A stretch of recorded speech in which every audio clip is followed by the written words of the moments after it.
All right, guys, bottom end is back together. I know this is not the greatest angle on earth, but let's put the motor back in the chassis and then we can start doing the top end. Hey guys, you are going to get a voiceover on most of this video. The original runtime on it was a little over an hour. I don't even want to watch myself for an hour, so I don't expect you guys to do that. And it's pretty heavily edited. You'll see a lot of clipping in and out. My kiddo was playing out in the garage, so he was blocking the camera through a lot of it. But this is basically just me cleaning up the chassis before we get ready to put the motor in. And then I'll lay a rag down in the bottom of the cradle.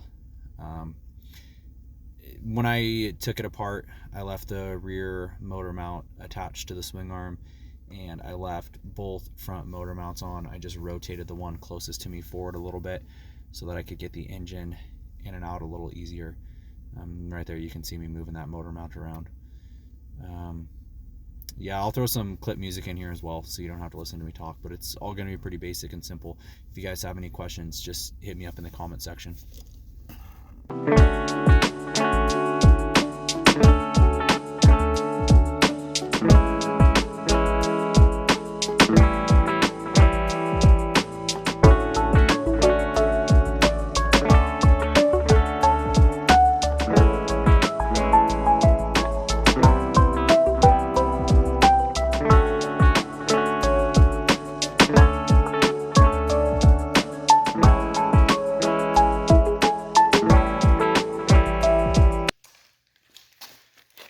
Okay, guys, here's our new Wiseco piston.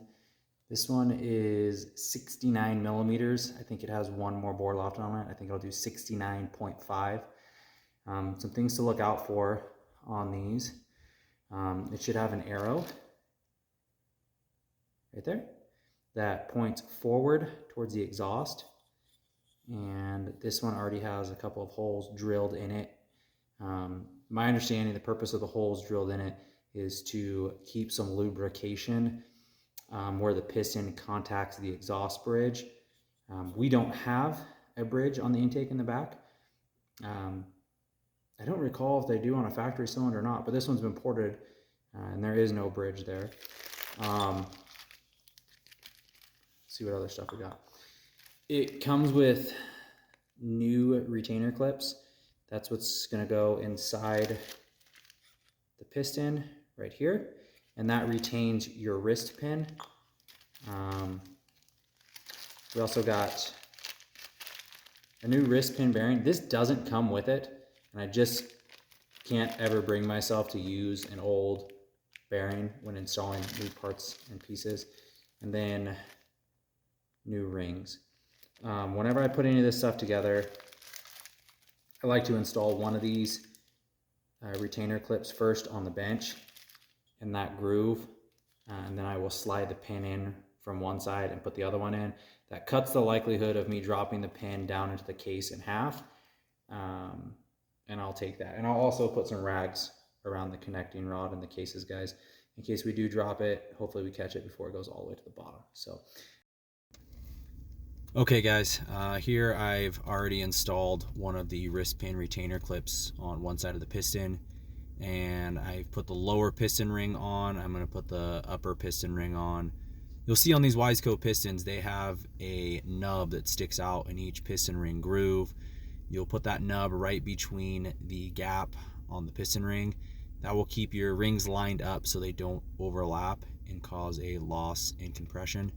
You are going to have to squeeze these rings a little bit when you go to put it in the cylinder, and you'll see how I do that in this next clip.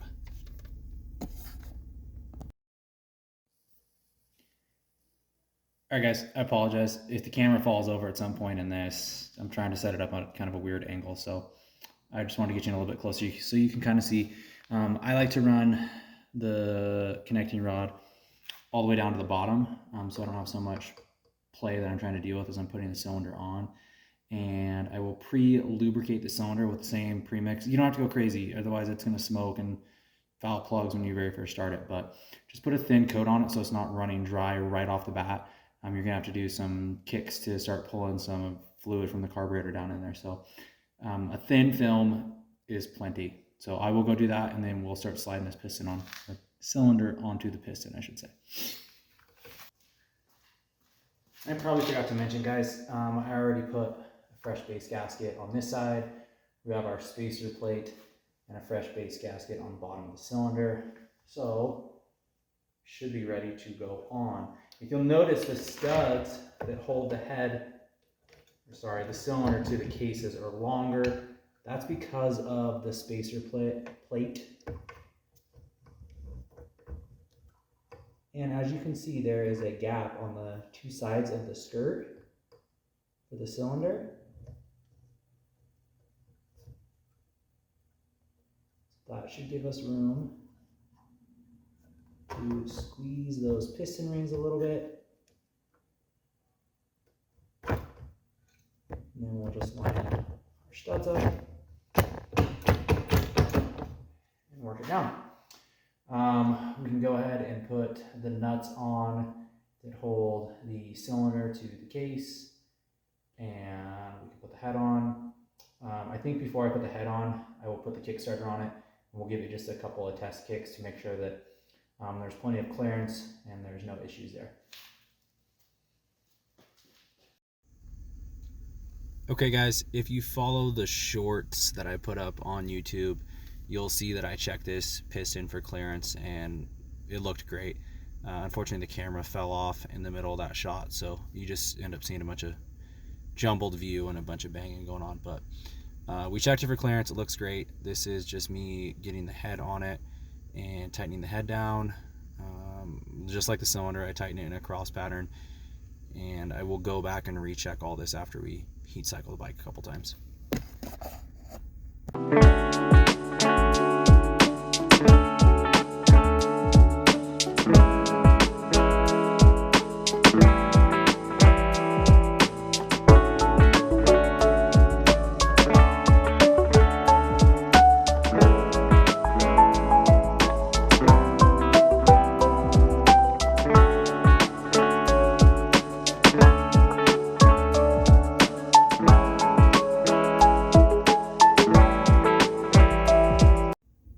Okay guys, this is me hooking the coolant lines back up.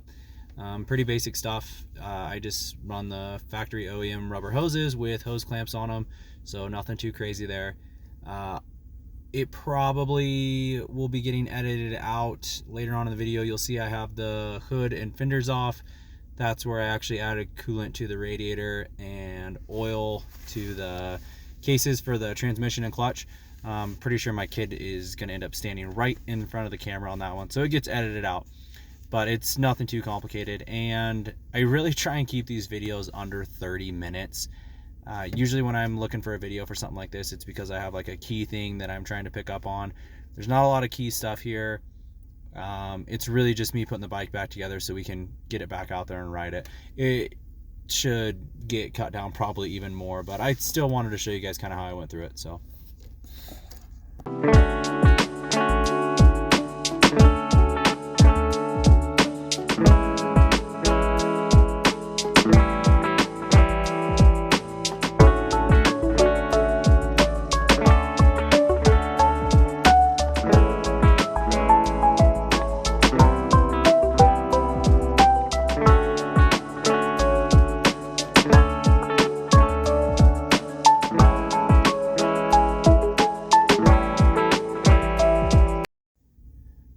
okay guys, all the motor mounts are tight at this point, and I'm just getting ready to start on the exhaust.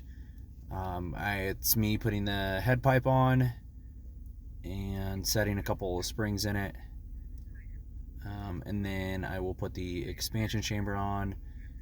It's really hard to see with the fender there, but there is a mount to the frame on the expansion chamber, and then a mount to the grab bar for the silencer.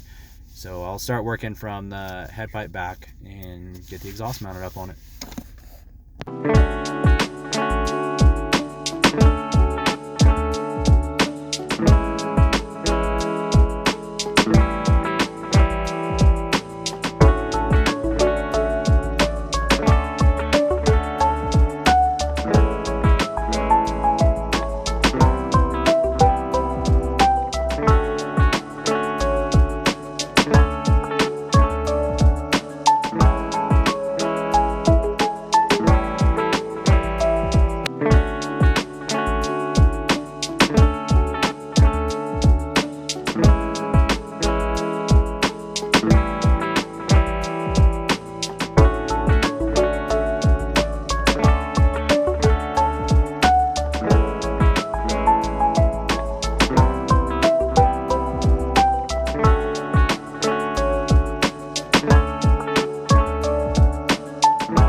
I got the front sprocket on, this is me putting the chain back on. Whenever I do a chain, I like to do the master link at the top side of the chain, and then I will point the clip for the master link so that the opening is pointed towards the back of the bike. I don't know if that makes sense. It makes sense in my head, but I was told this a long time ago by an old school guy. If you get something jammed up between your front sprocket and your case, a stick or whatever it may be, when your chain goes around it, the opening won't be pointed towards the front, which should help prevent it from popping the retention clip off and causing your chain to come apart. I don't know if it actually works, guys. Just food for thought. You can do whatever you'd like to with it.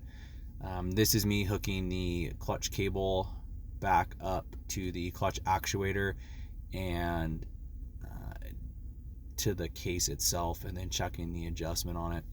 I went back later and actually lubed that cable up. The bike's been setting for a while, so it felt really stiff right here, but after shooting some cable lube down it, it really wasn't too bad. When I adjust my clutch cable, I like there to be probably between 1/8 to 1/4 inch of play and the actual clutch lever itself. That way I know that is engaging all of the way and we're not just slipping the clutch all the time. Here I'm just getting the shifter put back on. I just put the shifter on so I could check the transmission and make sure it's actually working once we get it running. I'll have to adjust this when my wife gets her boots on and actually sets on it. She likes the shifter pretty high up, so she doesn't have to try and tuck her toe underneath it.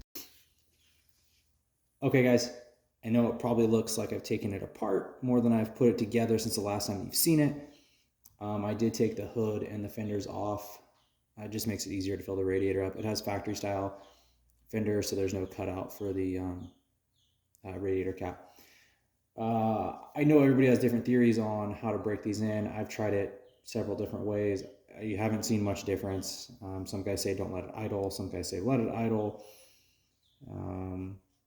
I typically just fire them up, make sure they're actually going to start. Then I'll heat cycle it, get it warm to the touch, shut it back off, let it cool all the way down. Do that 3 or 4 times. We'll go back, we'll check the head bolts, the cylinder bolts, make sure everything's tight on it, all of our motor mounts. And then we'll start running around probably about half throttle or so for the first tank. And then after that, we just kind of let it rip. So let's give it a kick, see if we can get it to start.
Well, there you have it, guys. It starts up, it runs. It is running a little bit rich right there. You'll see it smoking a little bit. I think that's probably because of the excess oil from just assembling it.